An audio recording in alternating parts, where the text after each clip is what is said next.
تھوڑا سی ایسے جگہ ہٹائی تو وہ دیگ نکل آئی، تو فرمایا پھر مٹھیاں سونے کی بھر بھر کے دیتے تھے۔ اور مجھے ایک صاحب کہنے لگے کوئی ایسا عمل بتائیں، کوئی ایسا عمل بتائیں کہ میں چاہتا ہوں میری 7 نسلوں میں رزق ختم نہ ہو، جو مہنگائی اور حالات اور پریشانیاں میں دیکھ رہا ہوں۔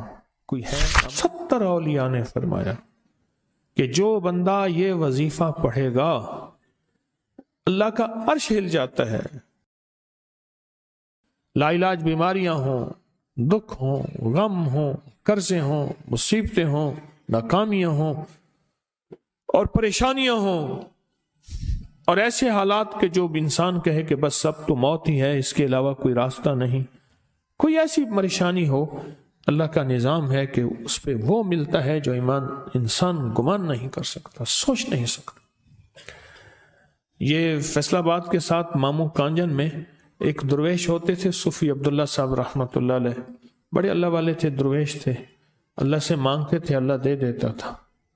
تو مجھے ان کے ایک شاگرد نے بتایا، اردو بازار لاہور میں ہوتے تھے، کہنے لگے کہ میں ایک دفعہ گیا تو مجھ سے فرمانے لگے کہ میرے سارے کے سارے طالب علم استاد جمع ہو کے آ گئے کہ ہمارے جو ہے وہ ہمارے راشن نہیں، کھانا پینا کچھ نہیں، تنخواہیں نہیں ملی، سب چیز ختم ہو چکی ہے، تو اب ہمیں اجازت دے دیں، آپ کے پاس تو ہے نہیں۔ اچھا فرمایا مجھے چند دن دے دو، جتنے اور دن صبر کر لیا، چند دن مجھے دے دو۔ تو فرمایا پھر بیٹھ گئے مصلی، اور جو سورۃ فاتحہ پڑھی نا جب آتے تھے نا، ایاک نعبد و ایاک نستعین، اس کو جو وجدانی کیفیت کے ساتھ دل کی گہرائیوں اندر کے درد کے ساتھ پکارتے تھے، اتنا درد، اتنا غم، اتنا درد، اتنا غم جو پکارتے تھے، کہ ایسے محسوس ہوتا تھا کہ زمین ساری کی ساری ہل رہی اور ہر طرف ایک نظام چل رہا ہے۔ اور جب پھر اس صورت کو پورا کرتے تھے، پھر سورۃ فاتحہ پڑھتے تھے، اور جب پہنچتے تھے ایاک نعبد و ایاک نستعین، پھر ایسے ہی جو ہے اس کو دہراتے تھے۔ پر بات یہ ہے وہ دعا پڑھتے نہیں تھے، مانگتے تھے۔ ایک ہے دعاؤں کا پڑھنا، ایک ہے دعاؤں کا مانگنا۔ وہ دعا پڑھتے نہیں تھے، مانگتے تھے، اور اللہ مانگنے والے کو دیتا بھی ہے، اللہ مانگنے والے کو عطا بھی کرتا ہے، اور اللہ کی رحمت مانگنے والے کے ساتھ سدا رہتی ہے، ہمیشہ رہتی۔ وہ دعا پڑھتے نہیں تھے، مانگتے تھے۔ بس کہا کہ ایسے مانگے، ایسا مانگا، ایسا مانگا کہ اللہ پاک کو ترس آیا۔ چند ہی دنوں میں فرمایا اللہ نے دکھایا کہ یہ دیگ ہے، سونے کی بھری ہوئی ہے، اور میں نے آپ کے حوالے کر دی۔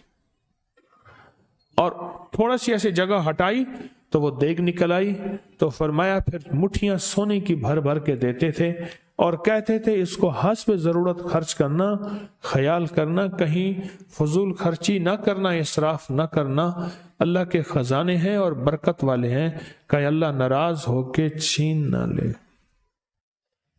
کہ اللہ ناراض ہو کے چھین نہ لے۔ مجھے ایک صاحب کہنے لگے کوئی ایسا عمل بتائیں، کوئی ایسا عمل بتائیں کہ میں چاہتا ہوں میری 7 نسلوں میں رزق ختم نہ ہو، جو مہنگائی اور حالات اور پریشانیاں میں دیکھ رہا ہوں۔ کوئی ہے عمل؟ میں کہا بالکل ہے۔ میں نے کہا روزانہ 40 منٹ بیٹھ، 40 منٹ صبح دوپہر شام، جو تیری تنہائی کا وقت ہو، کہ یا اللہ دنیا میں ایسی جگہ کوئی کہیں ہوتی، اکیلے بیٹھے رہتے یاد تیری دل نشیں ہوتی، اکیلے بیٹھے رہتے یاد تیری دل نشیں ہوتی۔ 40 منٹ کوئی ایسا بیٹھ 40 منٹ اس انداز سے مصلی پہ، کہیں بستر میں، کہیں ایسی جگہ جہاں سوئے نہیں، اور بس صرف ایک بار سورۃ فاتحہ پڑھ، اور اس کے بعد ایاک نعبد و ایاک نستعین کو دوہرا۔ جاگ رہے ہیں؟ دیکھتے رہیں، مجھے دیکھتے رہیں، میں آپ کو دیکھتا رہوں۔ آپ اللہ کے اور اس کے حبیب کے مہمان ہیں، آپ کو دیکھنا بھی ثواب ہے، آپ کو دیکھنا بھی ثواب۔ تو میں نے اسے عرض کیا کہ بس اس کو وجدان سے پڑھو، ایسے پڑھ کے رونگٹے کھڑے ہو جائیں، آنسو بہنے لگ جائیں، دل کے اندر کا درد اور دل کا اندر کا غم اور اللہ کے سامنے حاضری، استحضار، اور یہ کیفیتیں تیری ہوں کہ بس اس کے علاوہ کوئی مجھے یاد نہ رہے، اس درد سے پڑھو صرف 40 منٹ۔ 40 کی عدد کے ساتھ کائنات کے رازوں کا بڑا تعلق ہے۔ 40 کا جو عدد ہوتا ہے، بس 40 کے عدد کے ساتھ پڑھ، اور بہت توجہ سے پڑھ، اور بہت دھیان سے پڑھ، بہت توجہ سے روز پڑھ۔ مجھ سے کہنے لگا کتنے دن پڑھوں؟ تو میں نے اس سے کہا مجھ سے یہ دن نہ پوچھ، تیرا دل خود بولے گا کہ فیصلے ہو گئے ہیں، بس ختم، دل خود بولے گا۔ یہ بتائیں کہ پیٹ بھرتے ہوئے کوئی گھنٹی بجتی ہے، یہ دل خود بولتا ہے کہ پیٹ بھر گیا۔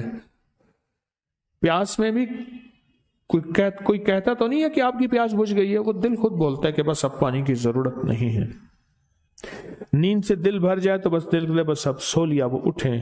اسی طرح دل خود بولے، دل خود بولے، کیا بولے؟ دل خود بولے، اور دل اندر بولے، دل اندر بولے۔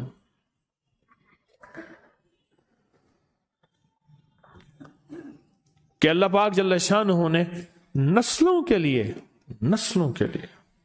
رزق کی عزت، دولت، برکت کے فیصلے کر دی، بس دل بولے۔ کتنے دیر کر؟ اب یہ تیری اپنے مانگنے میں ہے، اب یہ تیری اپنے مانگنے میں ہے۔ مانگنے میں کمی ہے تو دل نہیں بولے گا، اگر مانگے گا تو پتہ نہیں دنوں میں یا ہفتوں میں، جتنے میں دنوں میں فیصلہ ہو جائے گا، فیصلہ ہو جائے گا۔ اور میں نے اس سے کہا کہ یہ میرے پردادا کے پردادا کا عمل ہے، ان کا یہ عمل ہے، میرے پردادا کے پردادا کا عمل، جو ہماری خاندانی یادداشتوں میں یہ لکھا ہوا ہے، لکھا ہوا ہے۔ اور فرمایا اگر یہ کوئی بندہ کر لے، اللہ نسلوں کا رزق اللہ سے منوا لے۔ اور میں نے اس سے کہا خیال کرنا، رزق کے روحانی ساتھ منوانا، رزق کے روحانی ساتھ منوانا، رزق کے روحانی ساتھ منوانا، ورنہ دولت، مال، چیزیں مل جائے گی جس کے بارے میں کہا جاتا ہے کہ بعض بندے ایسے ہوتے ہیں اللہ پاک ان سے لقمے نہیں چھینتا، سجدے چھین لیتا ہے۔ اللہ ان سے لقمے نہیں چھینتا، کیوں؟ رزق جسمانی دوسرے لفظوں میں مل رہا ہے، اور رزق روحانی اللہ چھین لیتا ہے۔ یہ جو آج آپ بیٹھے ہیں تسبیح خانے میں اور میں بیٹھا ہوں، یہ ہم روحانی دسترخوان پہ بیٹھے ہیں۔ یہ بہت بڑا دسترخوان لگا ہوا ہے، یہ دسترخوان ہے۔ سنا ہے در یار پہ بڑی دھوم ہے، سنا ہے در یار پہ بڑی دھوم ہے، وہاں عاشقوں کا ہجوم ہے۔ یہ روحانی دسترخوان ہے، میں بھی خود محتاج ہوں، یہ روحانی دسترخوان ہے۔ تو میں نے اس سے عرض کیا کہ ایک دسترخوان نہیں مانگنا، دونوں مانگنا، رزق روحانی بھی، رزق جسمانی تو اس کو ملتا، اس کو بھی ملتا ہے جس کو کلمہ نصیب نہیں ہوا، رزق جسمانی تو اس کو ہی ملتا ہے جس کو کملی والی کی غلامی نصیب نہیں ہوئی، رزق جسمانی تو اس کو ہی ملتا ہے جس کے ماتھے پہ شقاوت لکھی ہے، رزق جسمانی تو اس کو ملتا ہے جو اللہ کا نافرمان ہے، رزق جسمانی تو اس کو ملتا ہے جو اللہ کے وجود کا انکار کرتا ہے، رزق جسمانی تو اس کو ہی ملتا ہے جو آخرت اور قبر کا انکار کرتا ہے، رزق جسمانی تو اس کو ملتا ہے جو جنات اور برزخ کا انکار کرتا ہے، رزق جسمانی تو اس کو ملتا ہے جو خود کملی والی کی نبوت کا انکار کرتا ہے، وہ تو بے بہا لوگ ہیں، ان کو ملتا ہے۔ پر تجھے بھی صرف رزق جسمانی ملا اور اللہ سے یہ منوا لیا، نہ یہ نہ منوانا، اللہ سے کہنا ہے اللہ رزق روحانی بھی دے اور رزق جسمانی بھی دے، دو رزق کٹھے عطا فرما۔ کون سا رزق؟ رزق اور رزق جسمانی بھی دے۔ کہیں ایسا نہ ہو کہ میری نسلوں میں صرف مال، دولت اور چیزیں ہوں اور تیرا نام اور تیرے حبیب کا نام نہ ہو، تیرا نام اور تیرے کملی والے کا نام نہ ہو، تیرا نام اور تیرے دوستوں کا نام نہ ہو، تیرا نام اور تیری آل و اصحاب کا نام نہ ہو۔ کہیں ایسا نہ ہو میں محروم ہو جاؤں مجھے آل اور محمد اور آل محمد اور اصحاب محمد کی نسبتیں یہ بھی ساتھ عطا کیے رکھ۔ میں نے اس سے کہا کہ 2 چیزیں مانگنا۔ اچھا، قدرت کا نظام ہے، کچھ دیوانے بھی ہوتے ہیں، یقین والے ہوتے ہیں، آپ جیسے آپ مخلص بیٹھے ہیں، اور پوری دنیا میں ہمارے ساتھ اس وقت مخلص بیٹھے ہیں جو ہماری آج کی محفل میں شریک ہیں، ہوتے ہیں دیوانے۔ اس نے یقین سے پڑھنا شروع کر دیا، مجھ سے کہنے لگا ایک وقت ایک جگہ ہو، بہت بہتر۔ میں نے اس سے کہا، میں نے کہا پھر بھی اگر ایک وقت ایک جگہ میسر نہ بھی ہو تو اگر عمل کسی وقت چوک جائے، عمل کی جگہ چوک جائے، عمل کا وقت چوک جائے، مجبوری میں نہ ہو تو بہتر ہے، پر توجہ نہ چوکے، دھیان نہ جائے، استحضار نہ جائے، یقین نہ جائے، اور سچا یقین ہو، سچا یقین کہ میرا اللہ خود کہتا ہے یہ مانگنا بھی تو اسی نے دیا ہے نا، اسی نے مانگنا دیا ہے۔ جب اس کریم نے مانگنا ہی خود دیا ہے تو عطا بھی خود کرے گا۔ نہیں خوف نارے جہیم کا کہ کرم ہے مجھ پہ کریم کا، وہ خود عطا کرے گا مجھے، اس نے مانگنا دیا دے گا۔ یقین ہو ایسا ایسا ایسا ایسا، اتنا زبردست یقین ہو، اتنا یقین ہو اللہ کے ملنے پہ اور اللہ کے مانگنے پہ، اتنا یقین ہو کہ گمان اور خیال سے بالا تر یقین ہو، بہت زیادہ یقین ہو۔ یاد رکھیے گا میری بات، میری طرف دیکھتے رہیں، یاد رکھیے گا جس کو ملا ہے یقین کی طاقت میں ملا ہے، اور جس سے چھنا ہے بے یقینی نے اس سے سب کچھ چھین لیا، بے یقینی نے اس سے سب کچھ چھین لیا ہے۔ جس کو ملا ہے یقین کی طاقت سے ملا ہے، یقین ہو کہ میں کر رہا ہوں اور اللہ مجھے دے دے گا۔ کہا کہ کیسا یقین ہو؟ کہا جیسے بکری کے تھن دودھ سے بھرے ہوئے اور میں کہوں کہ میرے ہاتھ سے دباؤں گا اور دودھ نکلے گا، اس سے زیادہ یقین۔ اور کہا کس سے زیادہ یقین؟ کہا کہ ایک بڑا نوٹ ہو اور بڑا نوٹ کے اندر جو ہے ایک آنے کی چیز آنی ہے، تو میں کہوں کہ اس سے تو اس کی نوٹ کے اندر تو ہزاروں آنے ہیں، اور میں ایک آنے کی چیز، ایک ٹکے کی چیز لوں گا اور میرا کام بن جائے گا۔ اس سے زیادہ یقین ہو، اور اس سے کہیں زیادہ یقین ہو کہ سخت پیاس ہے اور میں پانی کو دیکھوں، اور پانی کو دیکھتے ہی مجھے یقین ہو کہ اس سخت پیاس میں میرا پیاس بجھ جائے گی، پیٹ بھر جائے گا۔ اس سے کہیں زیادہ یقین ہو۔ میں پھر بھی یقین کو نہیں سمجھا سکا، علم بھی محدود ہے، الفاظ بھی میرے پاس محدود ہیں۔ اس سے کہیں زیادہ یقین ہو، اس سے کہیں زیادہ یقین ہو، اور بہت زیادہ یقین ہو، اتنا یقین ہو۔ کیا خیال ہے؟ آپ چاہیں گے اپنی نسلوں کے لیے بخت، رزق، نصیب اور مقدر منوا لیں؟ کیا خیال ہے؟ وہ بڑا کریم ہے۔ میں نے ابھی نہیں بتایا کہ قرآن کا واقعہ سنایا، حضرت موسیٰ اور خضر علیہ السلام کا قرآن کا واقعہ سنایا کہ ان کی 7 نسلوں کا جو ابا تھا نا، وہ 7 نسلوں میں پہلے والا ابا، دادے کے دادے کے دادے کا دادا، ٹھیک، وہ نیک تھا، وہ دعائیں مانگتا تھا، وہ اللہ کے ساتھ تعلق میں تھا، اس کا تقویٰ تھا، وہ اس کی نیکی کا اثر، اس کی نیکی کا اثر، اس کی نیکی کا اثر نسلوں میں منتقل ہوا، نسلوں میں منتقل ہوا۔ پڑھ لیں، مانگ لیں، اللہ سے کر دیں کہ اللہ میرے لیے اور میری نسلوں کے لیے رزق روحانی اور رزق جسمانی کے فیصلے کر دیں، رزق روحانی اور رزق جسمانی کے فیصلے کر دیں۔ شاہ عبد الرحیم تھے شاہ ولی اللہ رحمت اللہ علیہ کے والد محترم، انہوں نے شاہ ولی اللہ سے کہا بیٹا میں تجھے روحانی مشقیں کرا رہا ہوں، ایک مشق ایک بھی کر لے، اپنے لیے اور اپنی نسلوں کے لیے اللہ سے رزق منوا لے۔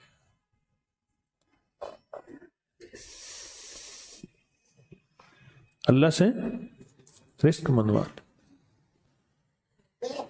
اللہ سے رزق منوا لے۔ تو پوچھا کہ حضرت میں رزق کیسے منواؤں؟ وہ میں کہ کچھ وقت ایسا نکالا کر، ایسا وقت نکالا کر 2 گھڑی اور 3 گھڑی کا، ایک ساتھ 2 گھڑی اور 3 گھڑی ایک ساتھ تقریباً 21 منٹ کی ہوتی ہے، تقریباً 21 منٹ کی. 2 ساتیں مل جائیں تو 40 منٹ بنتے ہیں. تو 2 ایک ساتھ 2 ساتھ 3 ساتھ کی گھڑی میں کہ بیٹھ کے نا سورت فاتحہ اور اس میں ایاک نعبد و ایاک نستعین کا تکرار اور استحضار کیا کر، اور ایسا کیا کر تیری آنسو بہیں، تیرا دل روئے، تیری آنکھیں روئیں، تیرا تیرے رونگٹے کھڑے ہوں اور رواں رواں، اور اس کے اندر سے تیرا پل پل، تیرا من، تیرا جذبہ، تیری سوچیں بولیں. کیا بولیں؟ ایاک نعبد و ایاک نستعین. تو ایک میلہ تھا اللہ کے نیک بندوں کا، تو اس میں 70 اولیاء جمع ہوئے. 70 اولیاء جمع ہوئے. ہر اللہ کے ولی نے کہا کہ آپ کوئی ایسا وظیفہ بتائیں، ایسی تسبیح بتائیں، ایسا ذکر بتائیں جو اللہ کے عرش کو ہلائے اور جو اللہ کی ذات کو متوجہ کر دے، جو اللہ کے تعلق کو نصیب کر دے. کوئی ایسا ذکر، کوئی ایسی تسبیح بتائیں. فرمایا سب نے بتایا کہ سورت فاتحہ ہے، اور اب سب سے پوچھا سورت فاتحہ میں کوئی ایسا جز بتائیں جو سورت فاتحہ کا دل ہو. سورت یاسین قرآن کا دل، لیکن سورت یاسین کا دل سلام قولا من رب الرحیم. ہر سورت کے اندر اللہ پاک نے کچھ نعمتیں، کچھ نکتے رکھے ہیں. تو فرمایا سورت فاتحہ کا دل. تو میلے میں جتنے بھی اولیاء 70 بیٹھے تھے، سب نے کہا کہ اگر سورت فاتحہ کا دل پانا ہے تو وہ صرف کیا ہے؟ ایاک نعبد و ایاک نستعین. اس کا مفہوم عام سادہ سے یہ ہے کہ مولا غلامی تیری، در کسی اور کا. جب غلام تیرے ہیں، منگتے تیرے ہیں، بھکاری تیرے ہیں، محتاج تیرے ہیں، پھر در بھی تیرا ہے، پھر در بھی تیرا ہے، اور کسی کا در مولا نہیں ہے، پھر در بھی تیرا ہے. تیرے در کے ہم محتاج، تیرے بر کے ہم غلام ہیں. تو میں نے اس سے کہا کہ یہ وظیفہ کر، سارا دن پڑھی ایاک نعبد، اور کام بھی کرتا رہے، وضو بے وضو چلتا بھی رہے، یہ پڑھتا بھی رہے، پڑھتا بھی رہے، پڑھتا بھی رہے. چند دن چند ہفتے یہ عمل کر، اور رات سوتے ہوئے سورت فاتحہ پوری کر 40ویں، اور پھر درود پاک پڑھتے پڑھتے سو جا. 70 اولیاء نے فرمایا کہ جو بندہ یہ وظیفہ پڑھے گا اللہ کا عرش ہل جاتا ہے، اور فرشتوں میں کوہرام مچ جاتا ہے، اور فرشتوں میں اللہ کے بارگاہ میں فریادیں ہوتی ہیں کہ یا اللہ یہ بندہ ہے اور اس نے یہ عمل کیا ہے، یہ وظیفہ کیا ہے، اور ابھی تک اس کی دعا قبول نہیں ہوئی، اس نے یہ مانگا ہے ابھی تک دعا قبول نہیں ہوئی. فرشتوں میں یہ کوہرام مچ جاتا ہے. ایک اللہ کے دوست تھے، سوتے سوتے ایک دم اٹھ بیٹھے. اٹھنے کے بعد وجدانی کیفیت کے ساتھ جو ہے یہ وظیفہ پڑھنے لگے. تو کسی نے پوچھا کہ حضرت کیا ہوا؟ فرمایا میں نے دیکھا کہ اللہ کے عرش کے نیچے جنتی ہیں اور وہ ٹہل رہے ہیں، اور سب کی زبان پہ یہی وظیفہ ہے، ایاک نعبد و ایاک نستعین. سب کی زبان پہ یہی وظیفہ ہے اور سب یہی پڑھ رہے ہیں.